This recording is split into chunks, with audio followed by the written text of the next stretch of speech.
Hello, everyone. It's Mark again here. I'm the founder of the Arts and Culture Network. I've just noticed I've got a jumper on that's probably playing havoc with your screens.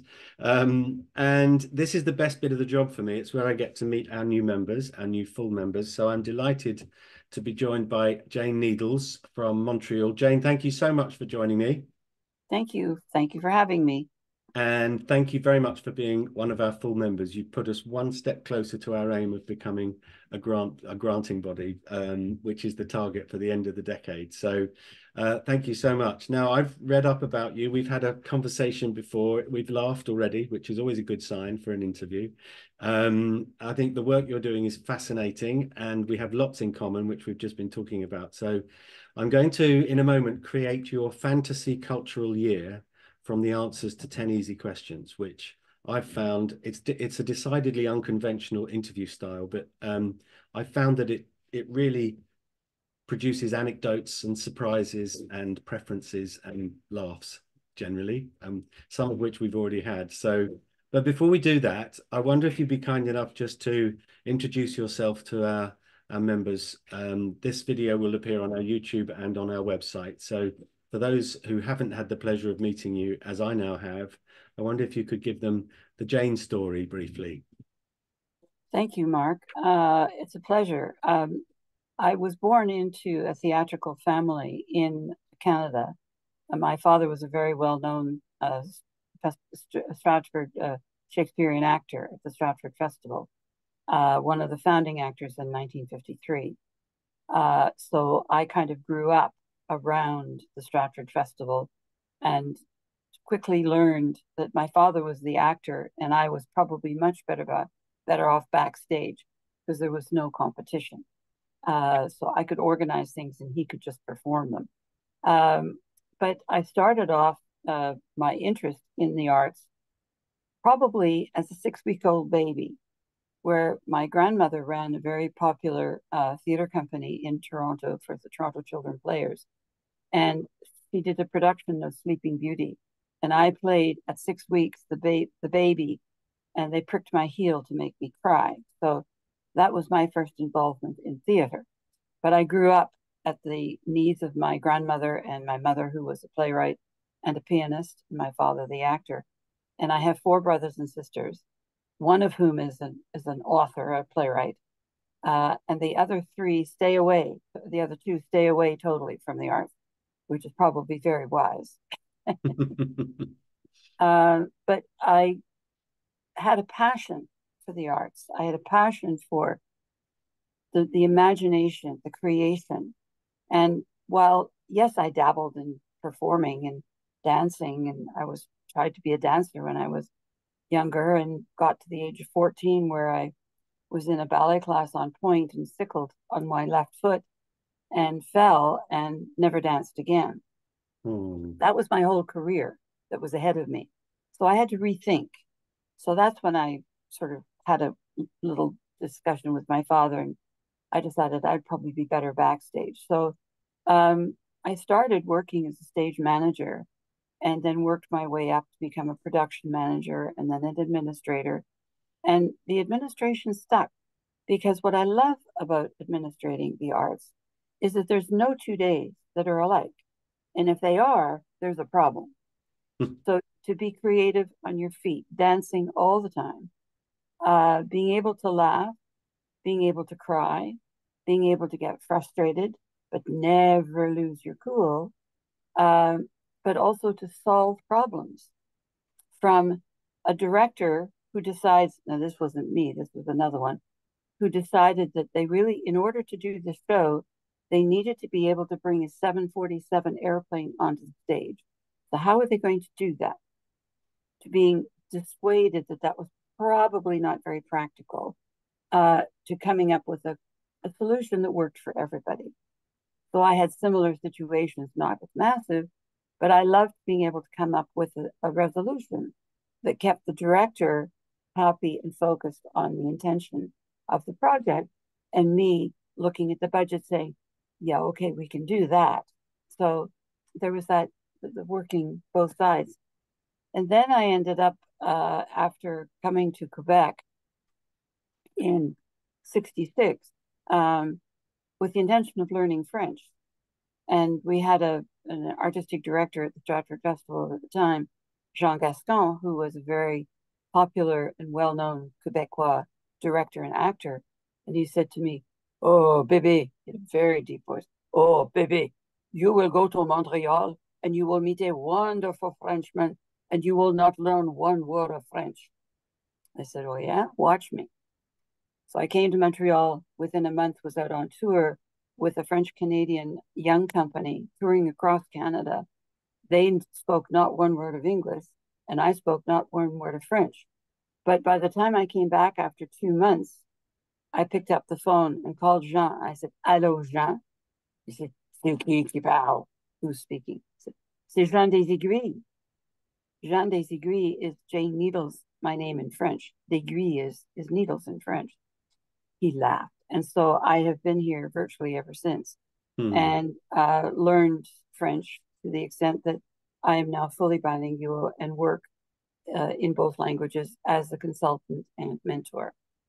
So I've evolved over time. I taught arts administration at Bishop's University for 28 years.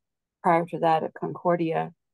During the past 10 years, I've taught it at the University of Windsor online. That was an adventure, learning whole new techniques. But arts administration to me is a gift because it's a gift of imagination, of thinking, of puzzles, jigsaw puzzles. I'm not a jigsaw puzzle fan, my daughter is, but putting a puzzle together and seeing it finished is wonderful. And seeing the smile on the faces of people on their opening performance and the sadness on their faces on their closing performances, or walking into an art gallery and seeing an exhibit expressed on a wall or on plinths or however it's put together, and the joy of the artist being given accolades by people who have come to look at it, or puzzlement as to what is this all about. So over my career, I've been exposed to all the disciplines, not film and television, that's a whole different world, but the live performing arts and the visual arts. And I just love it. I still do. I've been at it well over 50 years. We're not going to go into how old I am. I never admit to over 49. But that's part of me. And so what I do now is consult and mentor. The mentoring is probably the most special part because I get to work with younger people, younger, smaller organizations who are starting out, who are midlife or coming to a point in their existence where they don't know where to go next or what to do next, to face the realities of what is happening in today's world, especially post-COVID, where we're all learning new tricks. You know, that's fascinating to me. I mean, I'm learning much more about the internet than I ever knew before, but that's part of the mentoring process. You learn as much as you give, and it's a two-way street, and I love that interaction. So, in a nutshell, that's where I am and what I do. That's great. I thank you so much for that. I studied music at college, and I remember being told if you can play, you'll play. If you can't play, you'll teach, and if you can't teach, you'll administrate. Yeah. Which is a fallacy, because Yes. there is a need for creativity and expertise and talent and enthusiasm in all of those, and I've been in all of those roles. But I think that's fascinating. Sorry, Mum, someone's trying to ring me on here. Excuse me. That's annoying. There you go. See, we don't edit. Technology. Yeah. There's a dog here who might bark. There's builders there That's who okay. might Hello, get woof woof. noisy. You'll like this. We thought he was a Maltese Shih Tzu, Oh, but we took him to the vet, and he said he's got a bit of bulldog in him, I think. oh my goodness. And I said that makes him a bullshit. Anyway, right, we're going to have some fun now for the benefit of those people who want to understand a bit more about how you tick. This is going to be fun. I'm going to create your fantasy cultural year from the answers to 10 easy questions. There are no wrong answers. We'll inevitably go off piste, which is perfectly fine. But let's start, shall we then, with Jane, what's your favorite building? My favorite building, I guess here in Montreal, it would be the Pointe-à-Calière, which is a museum that's built on top of the original city of Montreal. So when you go into the museum, you go down into the underworld, so to speak, and go through the tunnels and the foundations of the original buildings. It's fascinating to see it. And they've recreated it, rebuilt it, not they've recreated, they've reconstructed it so that you can look at how it would have looked like.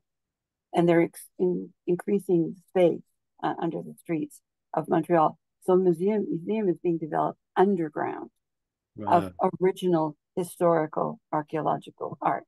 I And it love includes love it. What was the name of it again? Is it a French named museum? Point à Calière, A accent grave, Calière, Callie, accent grave, RES. You can look it up on the internet and you'll see. Yeah, It's I'm built sure. on the corner of a street in Old Montreal. So as a building comes out into a triangle point Okay. and faces the sky, and it's all white and glass. And yet Wow. underneath is all the tunnels. Anyway, yes. That sounds fantastic. So it's Point à Cal, what was it? Calière, Calière. Calia. Okay, so people will be able to find that. Now, that's a great place to start. Okay. Now, I'd like you to imagine that it's summer, it's 6 p.m., the sun's still shining, you're sitting at a pavement cafe within sight of the museum in Old Montreal, and next to you is a book. And now it could be your favorite book, it could be a book that has been with you all your life, or it could be a book that you've recently discovered. What book is on the table next to you? If I'm sitting in a cafe looking at the Pointe Calière, I might well have the Compassionate Imagination, which I was just talking to you about, Yeah. by Max Wyman, which is a new book that's come out about the cultural system in Canada, and indeed cultural system on an international basis. And what is the cultural system? What does it do? And his first chapter, he talks about creating a cultural contract with the government. So the government recognizes the importance of culture in everyday life, in everything we do. People say don't eat art. So I say, okay, close your eyes, put yourself in your living room, close your eyes, remove the sofa, everything you're sitting on, music you're listening to, books you're reading, remove the paintings from the wall, remove the color of the paint from the wall, curtains, nothing. You're sitting in a bare room on a floor with nothing. Now, everybody's got their eyes closed. So take your clothes off. Now you're sitting naked in the middle of a naked room. And now you tell me that there's no arts? Who designs your clothes? And who chooses those clothes that you put on? And who paints the pictures that are on the walls? Who designs music and plays the music? Who writes the book, designs the furniture, etc., etc. Now walk out your front door and look at all the buildings around you and tell me who designs those buildings or who has designed them. Art is a fundamental, basic need and requirement of our everyday lives, everywhere we look and everywhere we are. So I that's love, my book. I love that. I've never heard it described quite so eloquently as that. Um, there is an interesting, one of our full members, Manuela Marin, is a cultural researcher based in Vienna, and she did a talk on one of our events about music and the trying to get to the grips with the fact that music as an art form, and among others, has become ubiquitous in every society around the world, yet it has no physical, tangible human survival benefit. Um, but is essential in other ways. Yes, you can't eat a violin. You could drink a bottle of wine. That's art. Um, Well, but there's another piece to that though, Mark, because there's studies being done here in Canada, specifically in Montreal, where classical music is linked now very, very closely and very directly with the learning process. mm, Those who listen to a classical music piece or concert while they're studying, absorb more of what it is they're studying and learning. Yes, And that has been proven. So absolutely. I quite agree. I once said to my son, being a good stockbroker will not make you a good pianist, that's but this. but but the reverse is true. Mm-hmm. Yes. Yes. Yeah, there are so many fantastic studies that have been done, yet we cut the funding. Um, this is Yeah. one of the frustrations of the digital age, that digital technology still takes up more of our time than it saves. But Yeah. there'll come a point, a tipping point, where the technology has become sufficiently smart to allow us to do what we're intended to do, which is to be original and creative in the first place. Right. The Um, pendulum has swung to almost its extreme point at this point, and it's going to have to start coming back. Absolutely. Yes, because somebody was bemoaning to me recently saying AI is going to kill my job as a graphic designer. And I said, I don't think it will, actually. It's a tool. You can do many of the things that AI will do for you. You could probably do on your own on Photoshop if you so chose. It just does it quicker. But what I think all those automations and those technological advances, in my opinion, elevate the importance of the art that sits at the top of it, because artificial intelligence at the moment is really only regurgitating what it's found other people have done in similar situations and making it a bit different. And now every artificial intelligence image you'll find out there is different and it's unique, but Yeah. it's not necessarily original and creative. Yeah. Um, And that's so it's actually being found that AI is at this point not as articulate as it might be on the arts, because every single art piece is unique. So it's very hard to repeat through AI or to accumulate yeah. knowledge that's going to make sense in the arts. Mm. So Yeah. One of the advances that I think would be quite interesting, and I don't think it's possible yet, but you know, these wonderful Van Gogh immersive experience that you see. I was chatting to somebody who's working on this kind of technology now, where you put on a headset, which is like a virtual reality 360-degree headset, um, and you step into a Canaletto. okay. And what the AI does is decide what's on the back of that person, or what's the other side of that wall, or what's Ah, so and it's done in keeping with what Canaletto would have put there had he been able to, right? So it'll drop you in the middle of St. Mark's Square, not now, but in that painting, you know. And so in those circumstances, I can see it being quite fascinating. yeah. I think Disney created a thing called Deep Canvas, which is a computer software program that could effectively tell the film what was the other side of that tree should the camera choose to go round it. Um, Right. and that was the first major step, because until then it had been done on celluloid, you know, and Yeah. you Yeah. didn't Yeah. need to know what was there because the camera position was fixed and decided. But in a 3D environment like that, the camera can go anywhere. So the software needs to know what's the other side of that tree or what's the other side of that hedge, because the camera might go there. It's fascinating. Anyway, I knew we would digress. There you go. We've only just Yeah. I hope you're okay for time, are you? Absolutely. Yes. Excellent. So I'd like you to assume you're sitting no, we've got you, and we've got the book, and we've got the view, and we've got the city, and we've got the location. Perfect. Now there's a drink on your left. It's 6 p.m. The sun is well over the yard arm, should you wish, and you can have the beverage of your choice on your left. What would you choose to have there? Well, in my current health conditions, it would have to be soda and lime.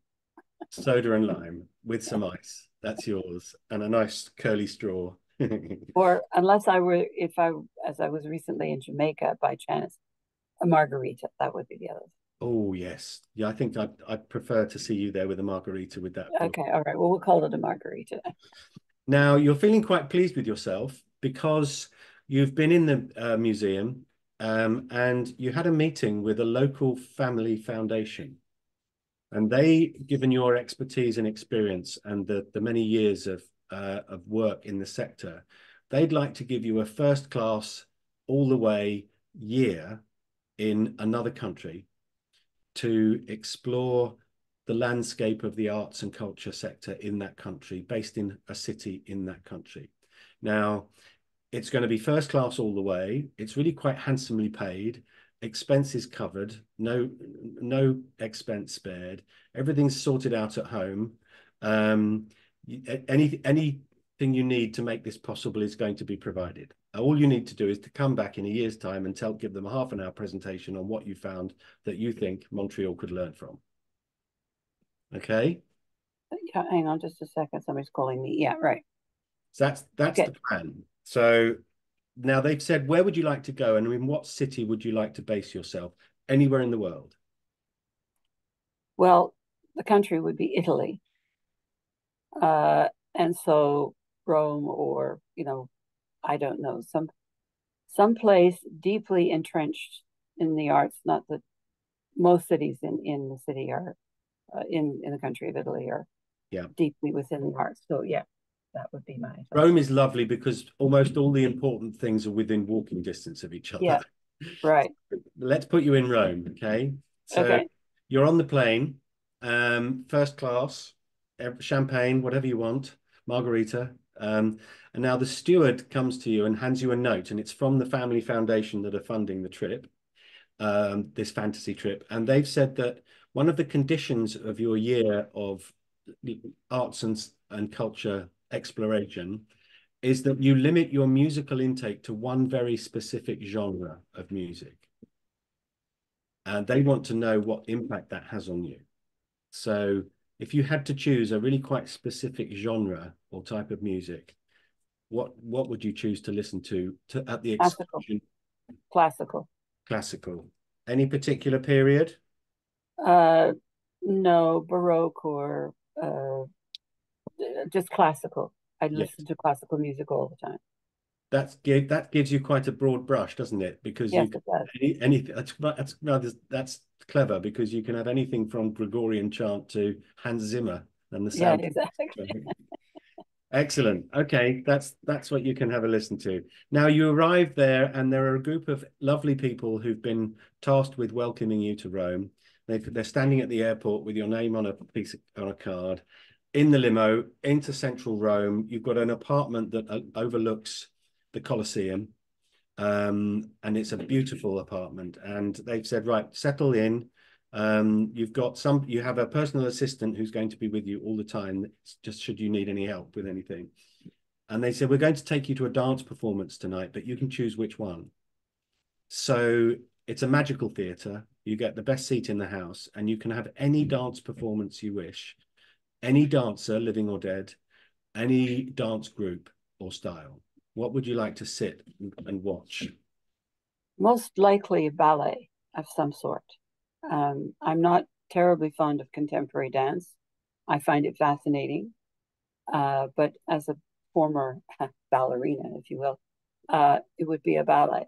And one of the classics, Giselle, Swan Lake, Dunkshot, one of those. Lovely. And you can have Nureyev and Fontaine if you wish. Sure, yes. Well, I actually knew Margot Fontaine and Nureyev, so yes. Oh, wow. I used to live in Reigate in Surrey, which was her hometown. There's a statue of her in the center of the town.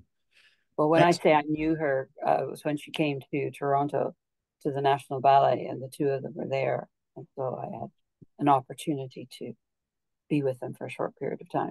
My favorite moment in my college days was when Bernstein came and conducted the Mass at our college. We just did a tribute to Bernstein here in Montreal about 2 years ago, celebrating his anniversary. And it was his daughter who came and emceed the evening. And it was a tribute musical of all of his music. Yeah. It was really quite incredible. So, have you seen the movie? Yes. Oh, I've seen Yeah. it twice. It's just breathtaking. It is. I think he did such a good job. Yeah. How he got that voice, But not only that, you know that the person who taught him about conducting is Yannick Nézet-Séguin, who is the conductor of the Orchestre Metropolitain here in Montreal, as well as the Met, as well as several other orchestras in the world. Wow. and you spent 6 months learning what conducting was all about. And he did a good job teaching him. Certainly did. Yes, Yeah, absolutely. incredible. He's even sort of slightly ahead of the beat, like most Yep. conductors. Yes, exactly. I spent 15 years in the City of Birmingham Symphony Orchestra under Simon Rattle, which was great fun. But it was mainly the triangle, I have to say. Okay. Very The triangle, important piece. it is. Most people, my friends don't believe me when I tell them that the triangle player gets paid more than the violinists in an Well, orchestra. yeah, they don't understand about how the percussion section gets. That's why everybody wears so much gold necklaces and bracelets in the percussion. Well, if it's the only instrument of its kind in the orchestra, it's automatically a principal role. Yes, So exactly. there you go. And doesn't really matter what anyone else is playing, you will always hear the triangle. So Yes, this is true. yeah. Okay, good. So we've done the dance performance. Now they want to take you out to dinner in Rome, and Rome has its fair share of Michelin-starred restaurants of every national cuisine, and you can choose the cuisine. What would you like to be eating in Rome? Italian cuisine, You'd I have would to, think. yeah, Yes, you'd have to. What else? yeah. I remember When my in Rome, do exactly as the that. Romans. I remember my first carbonara in Rome. That was great. Uh, Now, excuse me. The next day is sport day in Rome, and sport is often included in arts and culture landscape. So they'd like to take you to a sporting event in Rome, you to watch. What would you choose? Any because I sport? don't, I Any don't like, I don't like sports at all. Now, does equestrian dressage, does that, so that Yes. would be what I would, not horse racing, but dressage work or Okay. jumping. Yeah. Well, you can do that. That's going to Okay. be your sport. Now, perhaps back closer to home, it's Visual Art Day. And as we were talking about earlier, the galleries are using technology to immerse people in the work of visual artists increasingly, like the very popular Van Gogh touring show. And you can set one up for your own favorite visual artist, where the complete life works will be either projected or immersed, or you can jump into them with those headsets on. But you can only choose one visual artist. Who would you choose? Oh my goodness. That's a hard one. Um, Somewhere between Rembrandt and Picasso. Uh, Who would that and be? I'll tell you why, because I've had the privilege of going to be on tour with a company across Europe, and we ended up in Russia, in St. Petersburg. Well, it was Leningrad at the time, and was taken to the Hermitage not once but twice, and spent 4 hours each time. Now, the Hermitage, uh, for those people who might not know, is one of the largest art collections in the world, and it's a huge. It's the Winter Palace, Mm, and it was built by Catherine the Great, and well, obviously before her too, but she was the one that started this collection. And included there is a whole wing devoted to works by Picasso that have not left the country. Nobody has seen them unless you've been in Russia, in Leningrad, St. Petersburg. wow. And I was taken very briefly into the beginning of that wing. But at another point in that tour, we were going from Rembrandt to Renoir to Degas to room after room after room of all of these famous classical original artists and their works, 25 or 30 of them, original, hanging on the walls, very badly lit. You Mm, ducking under windows and whatnot to try and look at them. But it was fascinating. So, mm. is there any one particular artist? No, I'm not. I can't say they're all fascinating because I'm not an Okay, artist per se, but I appreciate where art comes from. that's perfectly fine. You can have all of the above. There we go. Okay, okay. Take me back to the Hermitage. Yes. I don't know if you've seen it, but there's a movie called The Russian Ark that was No. filmed. It was filmed in the Winter Palace, and it must have been 20 years ago, so it's an incredible achievement. But it's a long movie, and they did it in one take. Wow. And it's a dance scene where, and you never see a camera, but there must have been several out there moving around. Mm-hmm. They rehearsed it and rehearsed it and rehearsed it, and then they filmed it. I don't know if it's on YouTube, but it's worth a look. It's fascinating that the just the filming technique, Mm. the Russian arc it is, yes. And they have the amber room as well, don't they? In there Yes. is beautiful. Yeah. Excellent. So you can have all of those artists, but mainly Rembrandt and Picasso. There we go. Okay. Now the next day, to lighten the mood, they want to take you to a musical. And you can have any musical you like on the stage in front of you. The original cast, if you wish. What musical might you want to watch? Oh my goodness. In Italian? No, it can be anything. Oh, it would probably be Cats. I love Cats. I just loved it. The movie So bombed. The movie didn't do well, did it? no, but that's because you can't. Theater performance does not translate to film. Mm, It just doesn't. So it would be a performance of Cats. love that. Okay, you can have that. Now the next day is film night, and your Italian colleagues have been looking after you during your first week, and um, they've asked you to choose a movie that you love, that you think they haven't seen but might also love. Oh my goodness. It would possibly be Maestro. Really, most Yes. recently, Yeah. yeah. Yeah. It's really it's hit home with you, hasn't it? It certainly has because it took twice to go through it. But the depth of the perception of what music is to Bernstein was phenomenal to me. Mm. I was taught to play the piano, and I never succeeded at really playing, but I do repair them. Uh, so the technical parts of things. But it was in the Ely Cathedral scene, conducting the orchestra with the Requiem. It was breathtaking, and I Mm. was watching it with my son-in-law and daughter, and he is a musicologist at a university here in Canada, a doctorate. He has a doctorate in musicology. And he himself wants to watch it again and again because each time you get a little bit more. So, Yeah. yes, it would be Maestro. Okay. I'm going to watch it again. I've only seen it once. I'm going to watch it again. I want to see the Bob Marley movie that's just come out as well.